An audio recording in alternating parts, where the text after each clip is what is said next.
Ayan, good morning mga kabidyos. Ito na yung MRT7 na ginagawa. Ayan, may mga poste na mga kabidyos.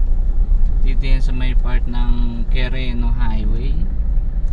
Ayan, mula sa Regalado mga kabidyos yan hanggang sa San Jose del Monte. Ayan, possible ikot sa Bulacan kung saan ang papunta niyan, pero malayo-layo na yung nagagawa mga kabidyos. Ayan, so eto na yung mga posting na itayo nila. Ano na to, siguro mga 3 years to 5 years siguro ang itatagal na ito. Ayan, kasi simula dun sa may Regalado nung nag-construct dun, nasa 3 years na rin siguro. Hindi ko masyadong natandaan.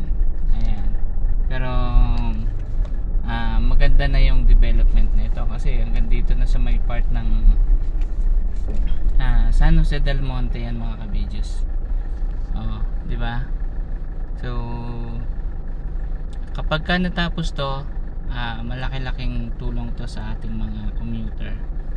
Ayan, hindi na gagamit ng sasakyan papunta ng Divisoria, papunta ng Cubao, papunta ng Pasay. Di mabilis na.